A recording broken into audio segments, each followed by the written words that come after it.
think we're going to have a decent graduation because vaccines are coming na kasi.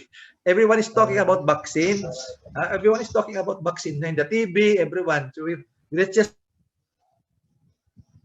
continue to pray. Continue to pray so that you can still see the patients ba in the last few months. We hope for. Okay. So if I let you identify this with Dr. Cindy, you can. Doc, you can identify this Dr. Cindy. Actually, perfectly. So, Doc, renal pelvis, this one, major calyx, minor calyx. Sus, kanina, I don't have to ask you, Dr. Cindy, anymore because you have answered that kanina pa kasi. You have answered that kanina pa. So, this is loop of Henle, collecting duct. Okay, so, proximal convoluted, distal convoluted, glomerulus. Okay, so, papilla. Okay. So this is a coronal CT scan. This is this is a reconstructed CT scan. CT scan. This is a reconstruction. So this one, the medulla, the interlobular, so the central echo-complex, the sinus. So you are perfect. You have made this perfect already. So memorize this by heart, all of you, Okay. And this one, you know that already. Okay. We are about to end na siguro, thank God. Okay, so, yes. This one na. Okay na. So, look, before we end it all, look, if this is supposed to be the descending limb of the loop of Henle, this the ascending limb. So therefore, Doc, the peritubular capillaries and the vasa recta, we also have if this is the ascending limb, going to the distal convoluted tubule, I have here, Doc, descending limb of the vasa recta. Correct. And then, if this is, Doc, the descending limb of the loop of Henle, I have here an ascending limb of the vasa recta because it will go, therefore, here. It will return here because this will be sent back to the system. Correct.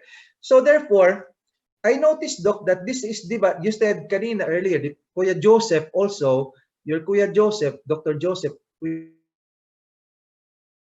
Joseph ba, was also mentioning about the so-called counter current mechanism. The counter current mechanism is actually that mechanism which concentrates the urine. And it only occurs in the juxtaglomerular nephrons. And the usual tubules that are used are those that are in the medulla. Correct. So, look at this. If this is a descending limb of the loop of Henle, and this is the ascending limb. So, descending limb of the loop of Henle, ascending limb of the loop of Henle. So, this one is counter to this one. Counter current. Counter, this one. This is descending, this ascending. So, this is counter. Another thing, if this is the descending limb and this is the ascending limb of the vasa recta, descending limb of the loop of Henle, and this one is ascending limb of the loop of Henle, counter again. Counter, counter, counter, counter. So this one, ascending limb of the loop of Henle, descending limb of the vasa recta. So counter, counter. So therefore, counter current mechanism. So what is that all about? Diba, I told you that if the counter current mechanism is composed of the counter current flow and the counter current exchange.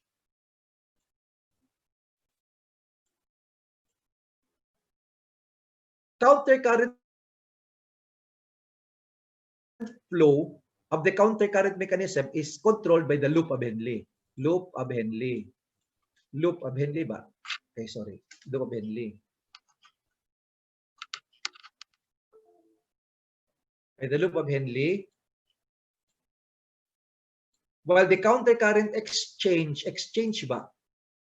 X is near the V in the alphabet, is controlled by the vasa recta. Vasa recta. Okay. So, the 100, di ba, the normal milliosmol concentration of the blood, di ba, is 300 milliosmoles.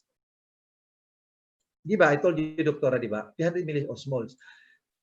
Why is it that once it, even though there is concentrating ability here in the kidney, once it goes back to the system, it is still 300. No one actually has changed.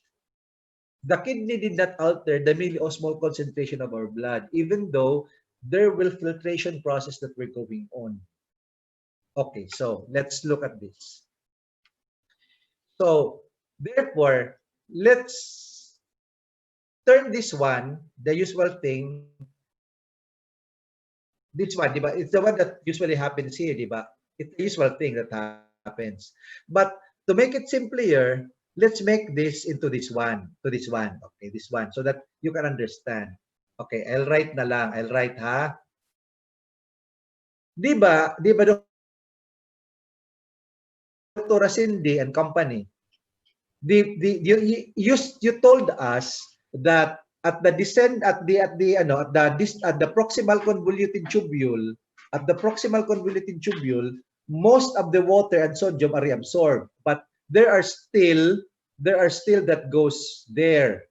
Okay, so sodium, so water now is being conduct. Water is being reabsorbed here. It will go to the interstitium, right? And sodium, sodium is more concentrated going here because water, it is only water that is going there. Okay. So here, the sodium becomes greatly increased at this portion because water was reabsorbed. While at this portion, as you go up, what the sodium here, di ba, is being reabsorbed at the ascending limb. They are reabsorbed. So therefore, they will go to the interstitium. So therefore, sodium now becomes light or too small as you go up. Diba? Because sodium are reabsorbed. So therefore,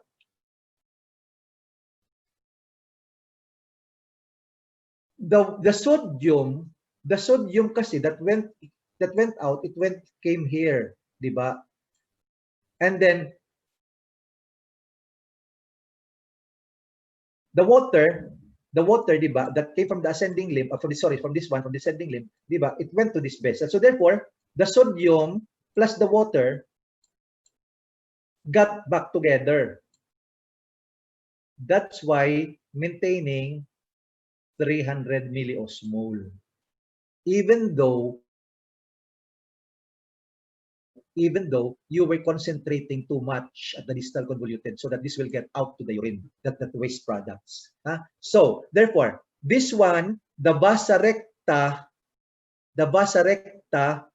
controls the countercurrent exchange. This one, the vasa recta. While the loop of Henle controls the countercurrent flow. So therefore,